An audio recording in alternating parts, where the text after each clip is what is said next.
We'll just go ahead and jump right into it. I would first just like to say thank you to y'all for joining with us today. I hope our presentation and knowledge we gained throughout the course of our project will be beneficial to you and your company if you wish to incorporate renewable energy into your current systems.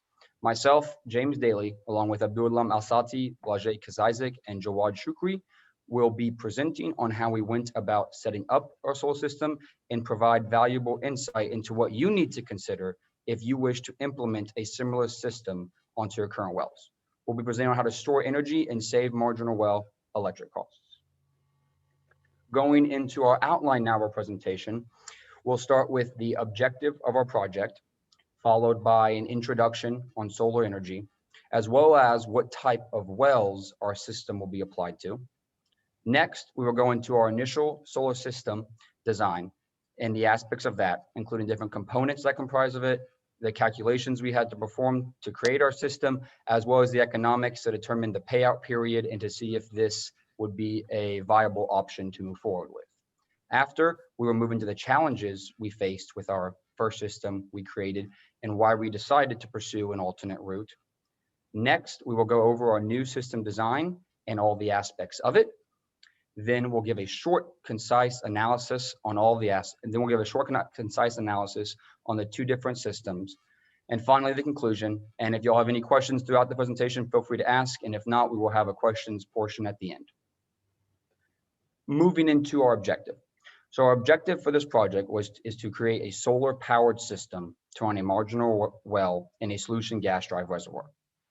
The goals we set are to incorporate renewable energy into the production of oil and gas, reduce the energy cost to maximize profit, and to develop a solar-powered system that can be applied to multiple marginal wells in similar reservoirs.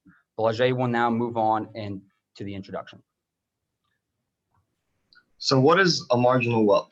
So a marginal well is defined as a producing well that requires a higher price per MCF or per barrel of oil to be worth producing due to low production rates and or high production costs from its location, according to the IOGCC.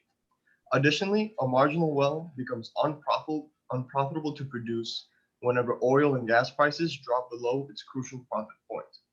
And as of 2015, 72.2% of all operating wells in the US were classified as marginal. And so the solar power system we designed was created to make the production of these wells viable, and the integration of solar energy into the oil and gas industry started in the 1970s. And due to the increase in demand of energy and decrease in reliable sources, as well as the implementation of new regulations, this has increased the importance of the utilization of renewable energy. And so there are many advantages and disadvantages for solar energy. Some advantages are that there are no moving parts, which drastically reduces the maintenance costs, and solar can be easily integrated onto current well sites. And it is a form of clean energy and therefore reduces CO2 emissions. And additionally, state and federal governments offer tax credits and incentives for utilizing solar energy. And finally, the materials required to build the solar panels are abundant, so therefore there's a large supply of them. And some disadvantages that these systems require large initial investments. And currently, solar panels also have low efficiency of about 20%. And because of this, to generate a lot of power, they require many panels, which can take up a lot of space. And they're also dependent on the climate in which they are installed. For example, areas with low hours of sunlight during the day or throughout the year are not preferred locations. And additionally, regions with large amounts of sand and dust, as they will lower the efficiency of the panels. And then finally, hazardous accidents can occur with solar systems. For example, if a solar panel or battery overheats, has the potential to catch fire and release harmful chemicals such as arsenic and lithium, which can cause respiratory problems to the workers. Our initial design consisted of using a direct current motor with 12 solar panels, a charge controller, and a 6 24-volt Tesla batteries connected in both series and parallel. We'll show that in the next slide. This is an illustration for our first design. The charge controller is used to control the current coming from the panels to the batteries, then to the motor. The motor we're using is a 2 horsepower 48-volt motor, which is in the direct current motor. Our battery circuit has to have the same voltage as the motor. So we chose the 320 watt and 20 volt solar panels. That is connected to the charge controller and then to the motor. Our battery module should have a big size to withdraw a 2 horsepower or 1.5 kilowatt hour, and the capacity to store 1 day without recharging. So the circuit is shown in the next slide. So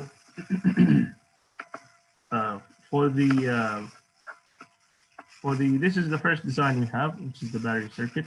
We considered use 24-volt Tesla battery to come with the desired voltage and capacity we need. So how we come up with that calculation, Blajay will show that in the next slides.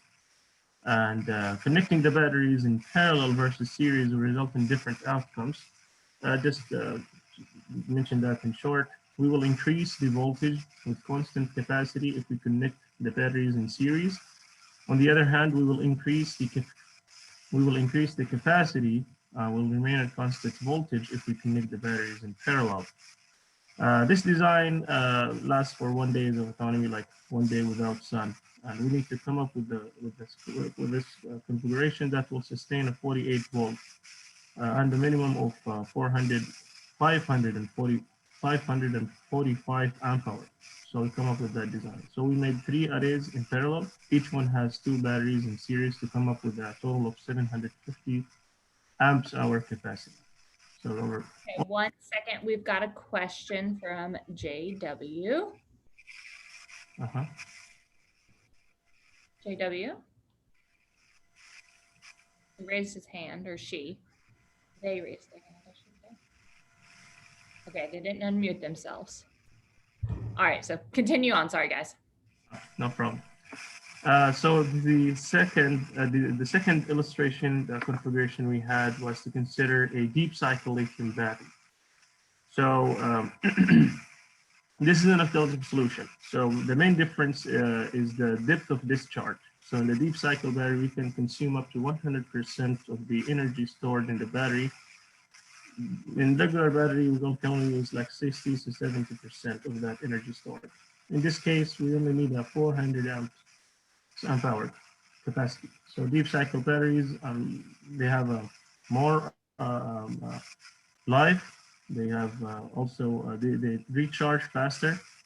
So using the configuration will last also 1 day, but we'll have the same configuration: two batteries in series and 3 parallel arrays. But this time each battery holds until like 150 amp hour. So instead of 250, the Tesla ones. But because these are deep cycles, so we can withdraw up to 100%.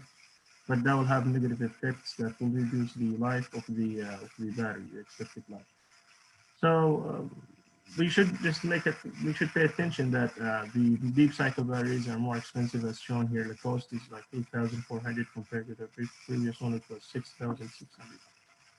So now we'll go to Blajay with the calculations.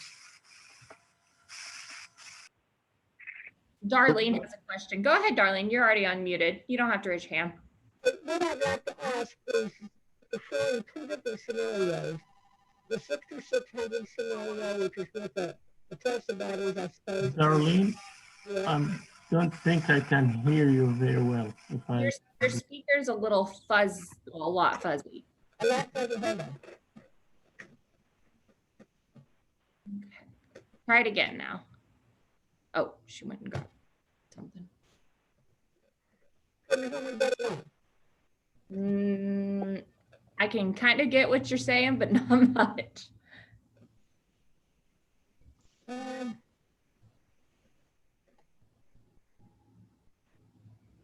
had this problem the other day. If you would like, you can always go email me what your question is, and I can have them answer it too. Okay, thank you. Thank you. Okay, keep going, guys. So when conducting our calculations, we needed to consider certain factors, such as how much power we need to run our pump, how long we want our system to run, and how many watts we need our panels to produce, and how many days of autonomy should we have, meaning how many days can our system run when there is no sunlight. So to facilitate our calculations and test the different variations of our system design based on the previous questions, we created a toolkit which enabled us to input different specifications and get our results instantly. And so we first determined the power consumption demands of running our 2 horsepower motor 1 hour on and 2 hours off. And so throughout a 24-hour period, this would be a total of 8 hours of operating time. So converting horsepower to watts and multiplying by 8 gives us the total watt hours per day required, which is roughly 12,000 watt hours, and then multiplying that by the total energy lost in system. So then next we divided the total watt hours per day needed from our PV array by the panel generation factor, which is 4.1 for Oklahoma, but for each region, this number is different. And that gave us the total watt peak rating needed for the PV panels to operate the motor. Then to find the number of solar panels we needed, we divided that number by the rated output watt peak rating of our panels, which in this case was 320 watts. And this number of panels is a minimum, and therefore we should always have more than whatever that number tells us. And then to determine the size of our batteries, we divided the total watt hours per day required times the days of autonomy we want by the capacity loss, depth of discharge, and nominal battery voltage of our batteries. And this gave us the required ampere hour capacity of the batteries. And then finally, when selecting the charge controller, you need to make sure it has enough capacity to handle the current from the PV array. And standard practice for this is multiplying the short circuit current, or the ISC, of the PV array by 1.3.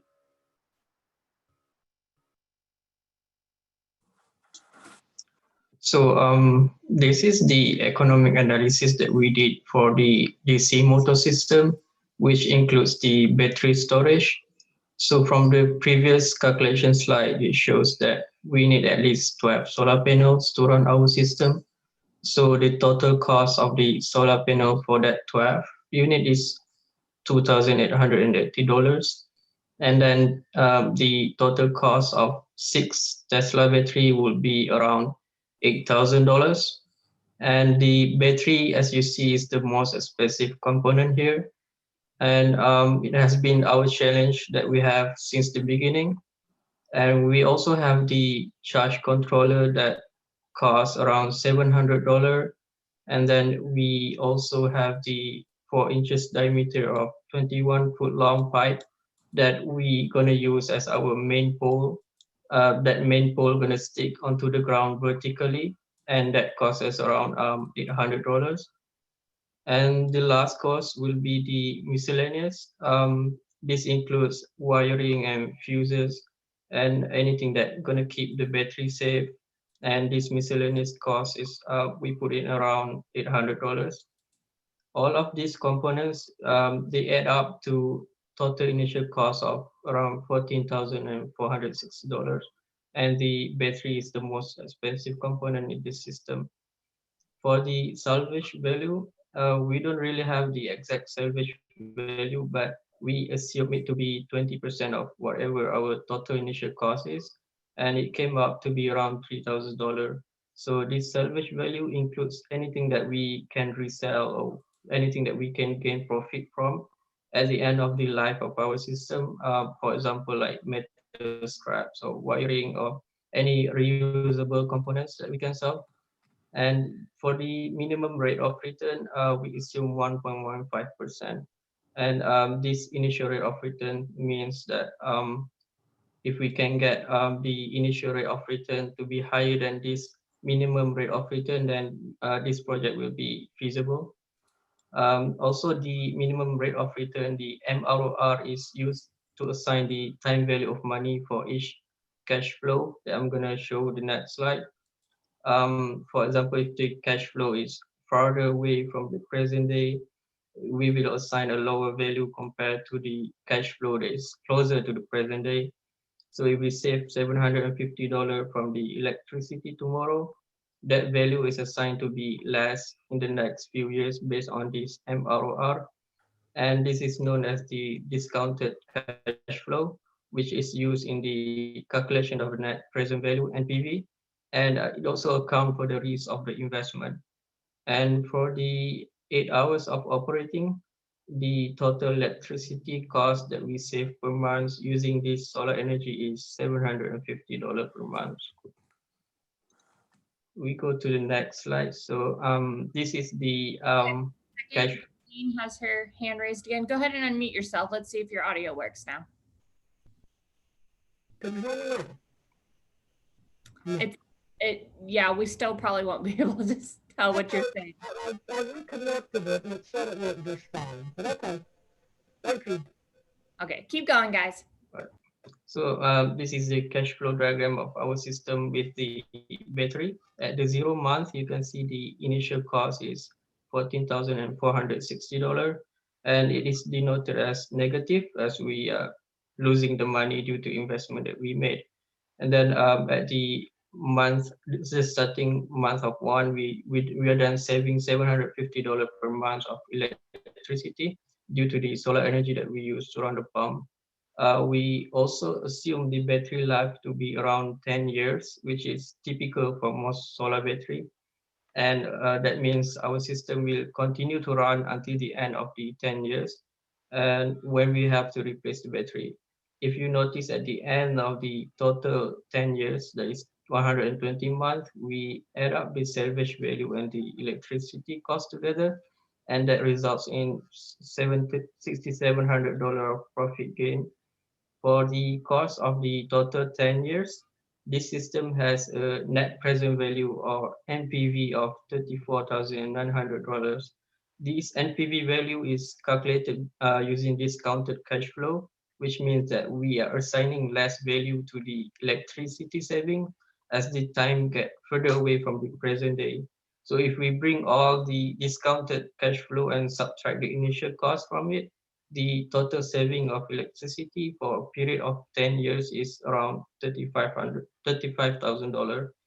The payback period that we get from this investment is around 20 months, which is less than 2 years, and we assume a constant cash flow of $750 per month for this payback calculation to be more on the optimistic side. This payback period is actually great because most of the solar power system, they have a payback period of more than 6 years, probably 8 years. Yeah.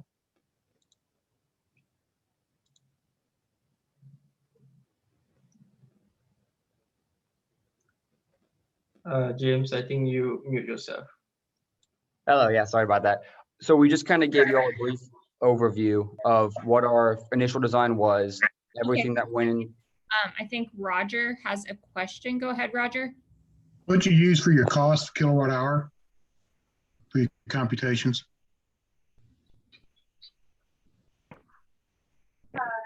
$0.10 per kilowatt hour, maybe, James?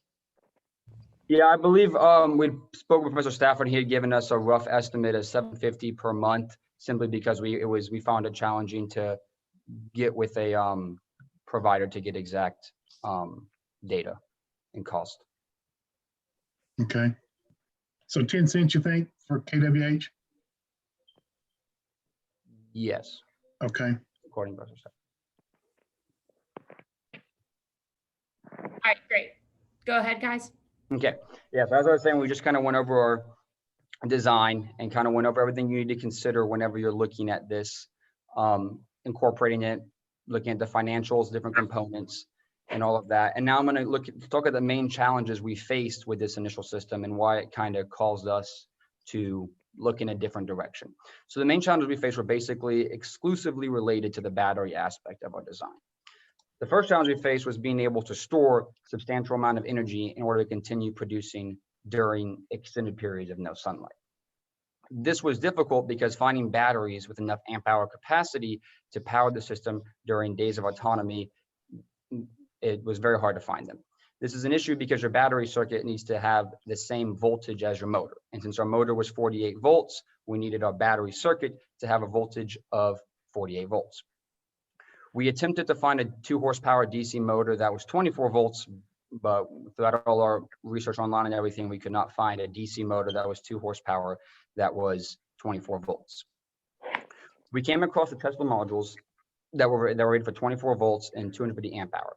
These were the best option we found, which would only supply us with enough energy to power the motor for 8 hours. So that huge initial cost of them would only give us enough energy to keep it going for 8 hours. So if there was 2 days of no sunlight, that next day, there would be no production. Finally, the last issue we kind of ran into with the battery aspect is that in the rural parts of Oklahoma, where these marginal wells are located, the batteries need to be safely stored due to there being incidents of batteries being stolen and stripped for parts. So imagine you get this whole nice new system on your well, and if it's not safely stored, you come back the next day and your whole $8,000, $6,000 invested into your batteries is going to be gone.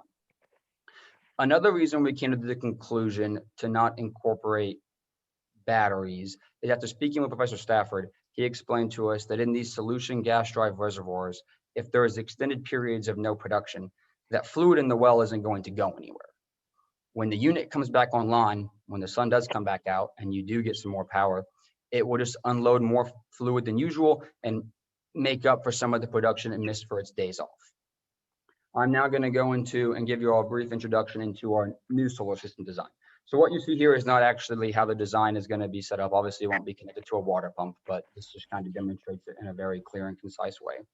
So because of the challenges I just mentioned, as I said, we decided to pursue and design a new solar system.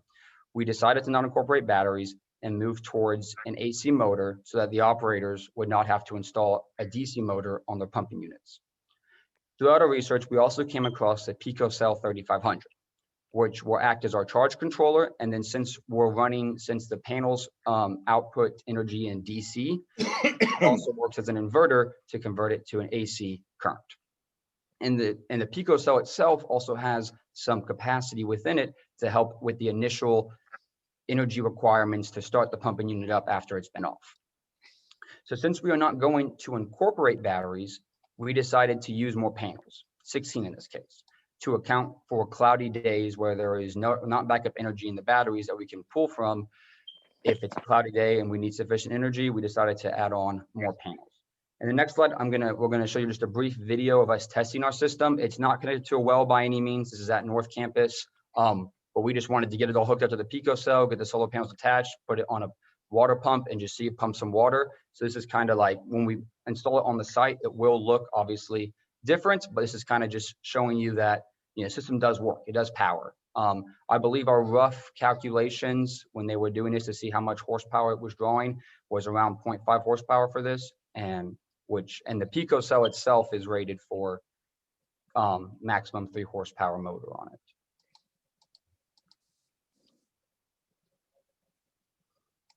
So yeah, that was really exciting for us, getting to see it, plug it in, get to see it work, getting to see it, the motor spin. It was definitely something nice to see. So now going into, I'll give a brief overview of the PicoCell. So the specifications are it's 115/230 volts, 50 or 60 hertz. Its max load is either a 2 horsepower single phase motor or a 3 horsepower 3-phase motor. And then its max output current for a single phase motor is 13 amps. And then for 3-phase, 10.5 amps. And its maximum solar circuit voltage is 400 volts. Now, if y'all do decide to implement solar energy onto your wells, the PicoCell is not a requirement by any means. We just found it to be very useful and convenient and acting as a charge controller, a converter, and having capacity to help with those startup charges or startup energy we need. With the PicoCell, there's also additional add-ons that you can use to make it more applicable to different scenarios. It comes with little battery banks if you wish to add those on, Wi-Fi connectivity, so you can check on what like your voltage, your amps, your power is, from home. You don't have to be on site to do that. So we just felt the PicoCell was really useful to add to our system. Abdullah will now go over the solar tracking considerations, which is something you need to consider whenever you're deciding to put your solar system together. Okay, so we know that we get the maximum power generation if the sun is perpendicular to the solar panel. So we should pay attention to that installation. Just mounting our power, it's recommended to have an automated system that can track the sun movement for maximum power generation. However, we should take into account the additional installation and maintenance costs, which can be avoided with no big losses of energy. So our recommendation is not to install an automated tracking system, given the fact that we live in Oklahoma and sun movements over the year is not a major concern. Additionally, our system is generating considerably low flow of energy compared to massive solar energy producers. I mean, over like a megawatt. Also, we have enough space to install more panels if needed to recover the tracking generation contribution. Lastly, we desire to minimize maintenance costs associated with our design. Having an automated device to track the sun would require some maintenance costs. Also, the PV supplier suggested a manual adjustment for the mounting system. So we figured having our panels facing south will generate optimum energy, yet we added a manual adjustment feature to our mounting design. So next, yeah. So this is how our mounting system looks like. This configuration is using 3 panels. Ours will use 4. This is for illustration purposes. So this is how the top of the mount looks like. We are using old casing steel pipes to build this mount. So the 2 beams here, the cross beams and the main beam, the main hole in the ground, these are old casing pipes, 4.5 OD. So since both of them, the vertical and horizontal beams are so different, we can rotate them in 360 degrees. The only direction we cannot manipulate is the parallel with the ground. So we cannot move into that direction. We can move in this direction and into that direction. We can unscrew the nuts, if you can see there in the U-bolts, so we can rotate to the desired direction and the angle.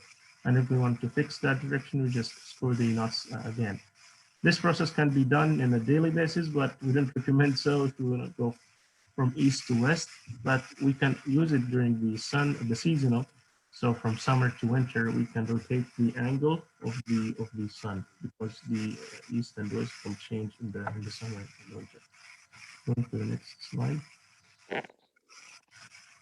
So this is how it looks like, the 4 panels and the beams. So this is an illustration. Both the cross beam and the main pole are scheduled for 4.5 nominal OD, 4.5 inches nominal OD. So the cross beam is 15 feet long. Since each panel is 40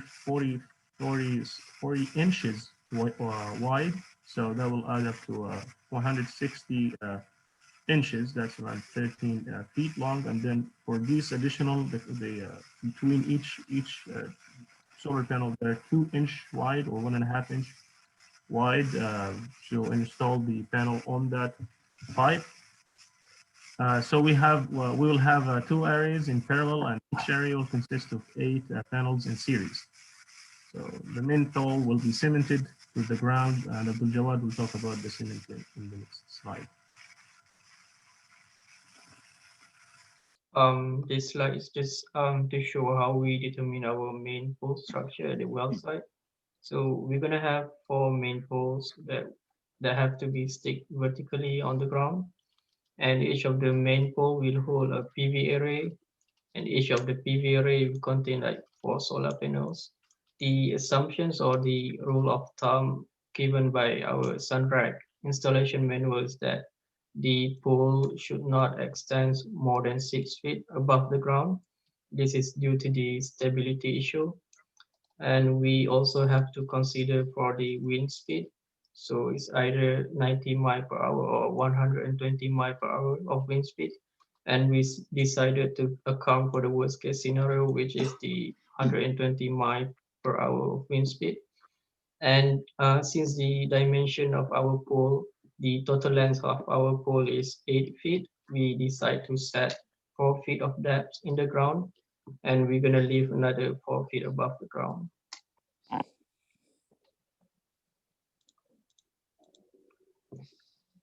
All right, I think I skipped one slide, but it's fine. So this is how we do the concrete volume calculation.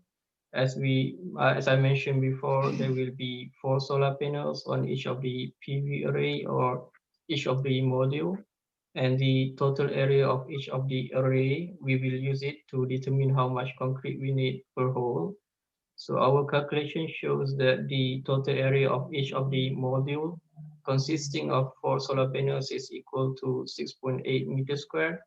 We then go to the table provided by the Sunrack for the installation, and we read the diameter that's closest to 6.8. That's going to be 7 meters squared. And with the assumptions of that, we're going to have 200 kilometer per hour wind speed.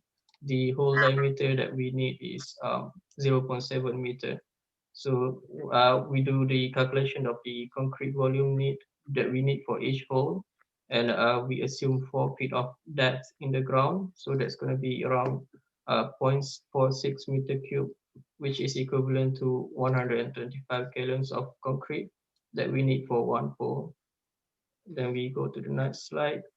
So for 135 gallons of concrete for one hole. So we have 4 different holes with the total of 4 holes. So that's going to be around 500 gallons of concrete. And some of the recommendation when doing the concrete job is to fill like 2 feet to 2 inches to 4 inches of gravel so that we can allow for the water drainage, and then to fill the hole with concrete, and we add 2 inches to 3 inches of additional concrete to slope away from hole for drainage. And we also allow concrete to set at minimum of 24 hours before removing the braces. This is all just a recommendation for the concrete jobs.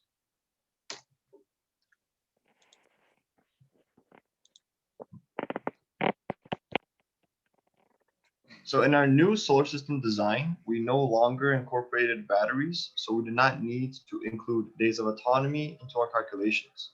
Also, since we use the pico cell as our inverter and charge controller, we only needed to check if it can handle the input from the array and output enough power to the motor, in which it does.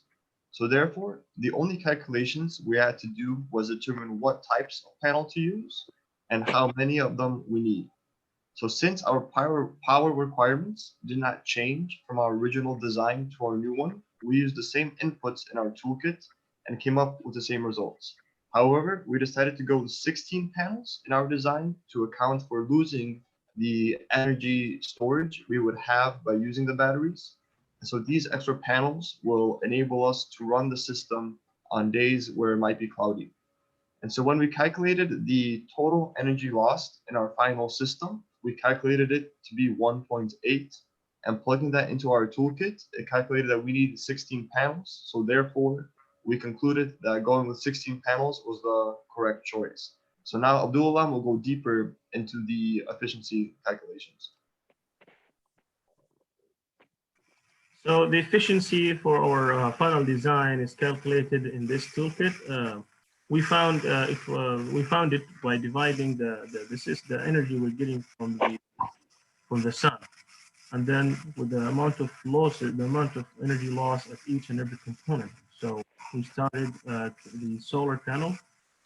The amount of energy based on our surface area, the 16 panels, we will generate from the sun around 23 kilowatts. And each solar panel will give us 320 watts. And by doing this, viewing the amount of energy we're getting from the sun and the amount of energy that each solar panel produces, we roughly get around 22% efficiency. And the energy loss will be around 78% only in that component. So this is a very major loss in our system. And the second component we have is the wiring, and this is very minimal, like almost 0.02% of loss. It's just because we're using a thick wire, we're using a thin gauges wire, and I just put the maximum temperature in Oklahoma around 120. And the length we're using to connect all the panels on 50 feet. And the material is also important. We're using a copper wire. And then the last two components are the pico cell. The pico cell is very efficient. It's like 95% efficient. So very minimal cost, very minimal loss as well. But keeping in mind, it is rated for max of 3 horsepower. So three phase, 3 horsepower motor. So it's taking close to 7 horsepower flow energy from the sun in max radiation and very perpendicular to the solar panels in sunny day. It only provides 3. It can only provide 3 horsepower to the motor. And then lastly is our motor is rated at 86.5% efficient. So our total efficiency of the system is about 20%. And next slide, it just shows the chart, the flow of losses of energy. You can find this 78% of losses due to the panels, and then wiring is minimal. The people cell is also not also. But the most important thing is that the panels themselves will goes around 78%. So total efficiency is 20%, and the energy loss is 80%. And I will do the good job to do the economical analysis for the new system. So since we decide that we're gonna implement the new system, and this is the final invoice that we have from the purchase that we made through our supplier, the Harvest Solar Energy. We have 16 units of solar panel at the price of $240 each. So that total price will be $3,840. And then we have 4 units of top pole mounts for the raking system. So that add up to a total cost of $1,500. We also received donation from our supplier for the miscellaneous items such as wiring and fuses. So the cost for miscellaneous is 0. Then for the Pico cell 3500, the cost is $2,450.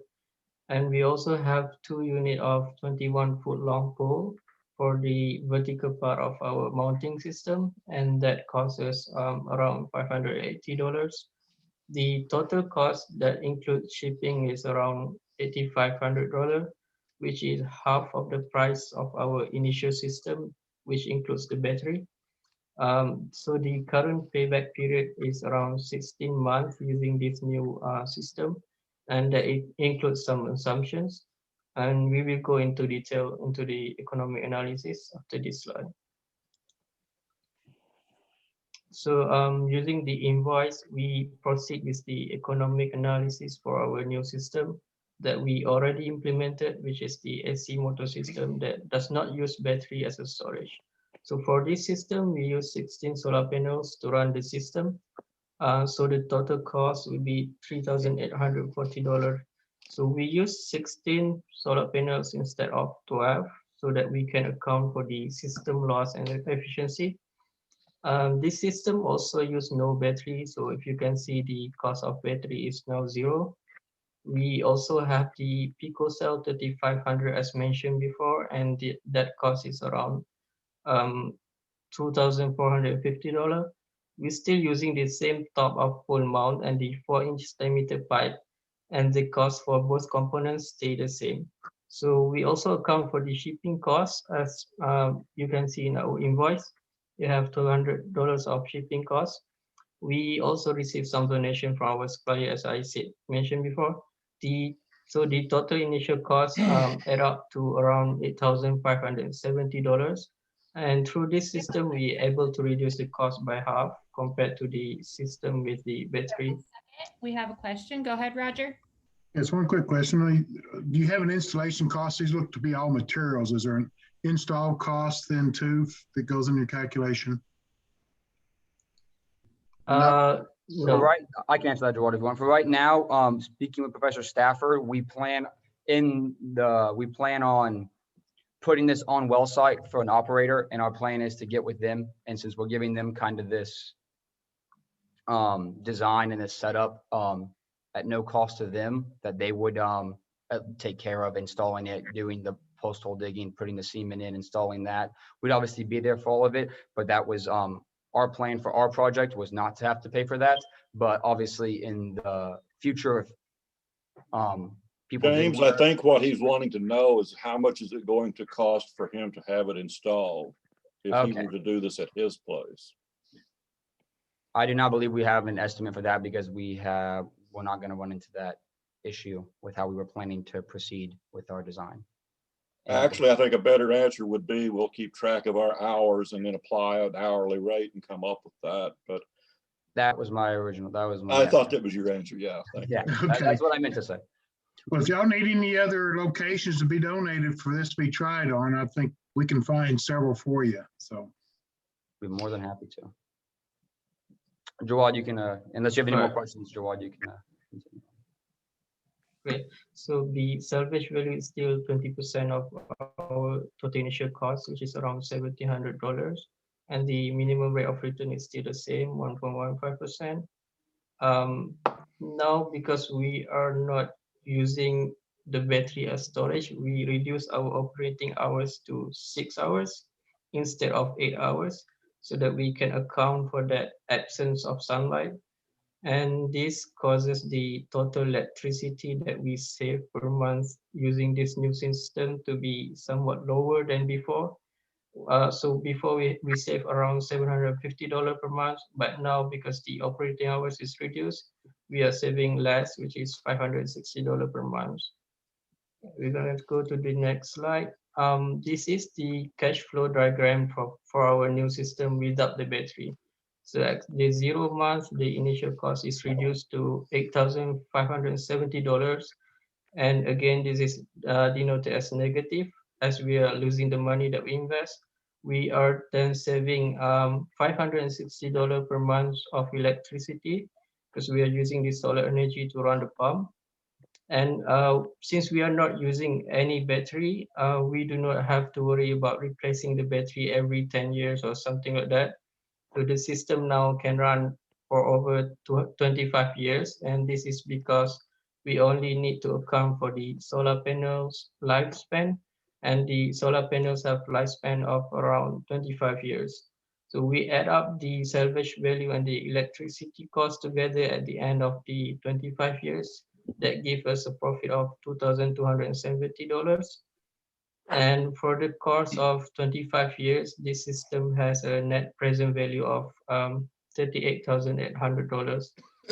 This means that the total saving of electricity for the next 25 years, if we are about to bring it to the present, is around $35,000. This assumes that the electricity cost is discounted per month, and the payback period is around 16 months, which is less than 2 years. If you can see, the difference between this new and the old system is that there is only about 4 months difference of payback period between the two systems. This is because the hour of operating using solar energy is reduced using this new system due to the absence of battery. But this new system is better because I think it has a longer lifespan, which is 25 years compared to the 10 years with the battery. And then it also removed the need of battery, which means that we do not have to worry on the issue of someone stealing the batteries, of keeping the battery safe and the maintenance of the batteries. And then this new system is also less complex with fewer components because we are removing the battery. And less components means that there's going to be less chances that the thing could go wrong. We can go to the next slide. So moving into an analysis, we just kind of talked to y'all about both our systems, one with a DC incorporating batteries, one with an AC not incorporating batteries. And we're just going to give like the brief highlights of what we found with each of the systems here. So the efficiency of the DC motor system, same as the AC motor system, 20.4%. The cost for this one was around $14,460.